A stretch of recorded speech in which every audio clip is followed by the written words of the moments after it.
Most AI projects fail, and a surprising majority of the business owners that I talk to have had a really bad experience or have just thrown their hands up with AI and they're done with it. They're all technologied out and they don't want to hear anything else because it's really stressing them out, okay? So I want to talk about that. Like, how do we go from that to the rare minority where these actually give us the benefits that they're promising? You know, everybody's saying AI is the next thing. How do we make it the next thing for us? In this video, you'll get a repeatable framework on how to map out what to automate, when to do it, and what it's actually worth for you. So let's jump into it. So it's one thing to say that most AI projects fail, but it's another to look at the numbers and realize how brutal the state of it is, right? In 2024, 85% of AI projects failed, and another 42% of business owners were just like, to hell with AI and scrap the initiative wholesale, right? And this is in line with what I see when I speak to business owners day to day. Most of them have this experience, right? And overall, AI is stressful and they're worried about what it means for their business in the future. Is their competition getting an edge? And they're just more or less frustrated and stressed about where to start, what to do, how to do it. And a lot of the time that results in these like knee-jerk reactive one-off fixes, right? They'll be sold by cold email, or they'll see something that somebody else is maybe doing on YouTube or whatever and hire somebody to do that. But the problem is it's just a one-off fix and it winds up being more convoluted than anything, right? Like, say you hire people on Upwork to do one thing at a time. One freelancer does something this way, another does it a different way, and it just winds up in like a mess of subscriptions and like convoluted overlapping solutions.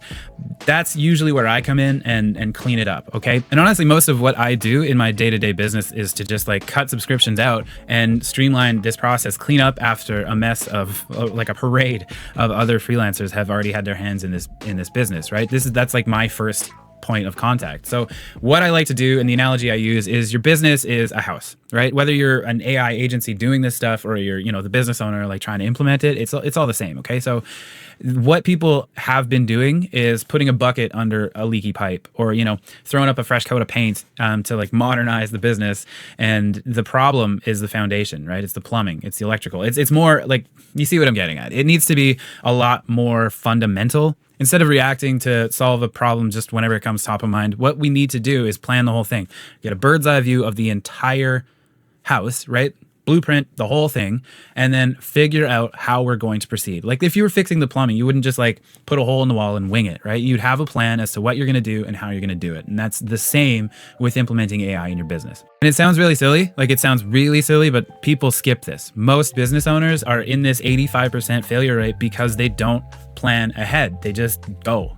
And the solution is simple, and it is a process map, right? I've got 4 steps that we're going to go over that thoroughly map the business and give you a very detailed roadmap about what to do, when to do it. And it gives you a way to calculate the ROI and how much it's worth for you and what it's going to cost to implement. So you start with like large bubbles, like lead generation, for example, right? And then fulfillment and follow-up, right? Like those are 3 large bubbles, and you break that down into smaller portions of that. Lead generation, and then like the platforms you use, like ways you reach out, right? Cold outbound, LinkedIn, YouTube, ads, whatever. And then you break those individual things down into smaller tasks, and smaller and smaller and smaller until you can't zoom in anymore. So for example, instead of send invoice or, something like that, it would be open Salesforce. Like every individual part of that task that somebody needs to do in order to achieve the output. Okay. So the way to do that is to go in and not just create these big bubbles, but like speak to everyone that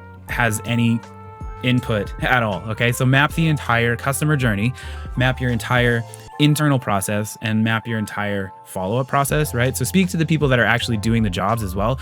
Sometimes they'll even implement like a time tracker, not to like, big brother anybody, but in order to see where their time is actually going, because some of these things we think of as like, you just throw away one-off things, right? We're going to map out every button click as close as we can to every single button click, okay? And I know I've reiterated that a few times, but that is how you get an actual overview of what's up, right? Once you've zoomed in as much as you can and you've got an idea as to how much time and money each of these like micro tasks takes, you've got your entire business mapped out from customer first touch to follow-ups, your fulfillment, the whole thing, okay? You've got everything mapped out. Now we need to prioritize and figure out our roadmap, okay? And we do that with something like the Eisenhower matrix, where you rank these things based on impact and engagement. That's just how I like to word it. Impact being obviously the effect it would have, positive or negative, on your business, and engagement is time and and resources required to actually implement those things. Okay, so we rank all of that. The main thing is we don't want to automate anything that has to do with our highest ROI tasks. Okay, so like building relationships with your customers is something that still needs a human touch.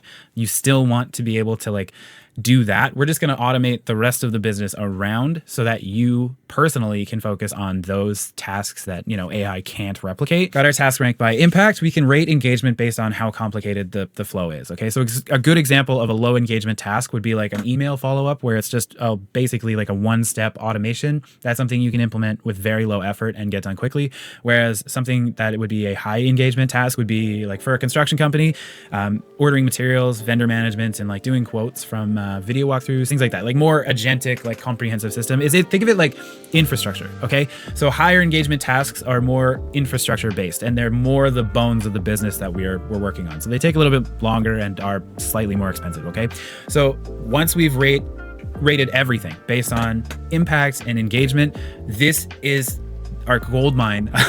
This is the roadmap that we're going to follow. Okay, this is the difference between success and failure in your AI implementation. So now that we've got these tasks, we're going to chart them out on our Eisenhower matrix, and we're going to get the high impact, low engagement tasks done first. We're going to roll into these like email autoresponders or, you know, quick wins that we can build our momentum and start rolling towards the infrastructure projects. And that is our timeline. Okay, quick wins, rolling into infrastructure projects. There are so many advantages to doing things this way, and it's not hard, right? You have to put in a little bit of elbow grease and, you know, get granular with your business, but it's not difficult, right? And doing things this way removes all the question marks. You're not wondering what you do first. You're not wondering where this is going. You're not trying out a million subscriptions. You have a clear idea of the tech stack you need. You have only the tools you need, and you have a very clear roadmap of how you're going to implement AI moving forward. The payoff here isn't just efficiency, it's getting your people out of the weeds, and it's the clarity, right? Like the deep breath that you as a business owner can take now because you're not worried about your competition, you know, beating you to the punch. You're not worried about what's next or what it means for your business. You know what's next. Anyway, I hope you took something away from this. If you want somebody to build this roadmap for you, or even just highlight what AI is capable of, you can book a strategy call with me down below on the link there in the description. If you're looking to move into this space yourself as a AI transition partner and help businesses with this transition, I've also got a program for you teaching you how to do just that, also in the description. Otherwise, there's more of my content in this playlist right here, and we'll see you in the next one.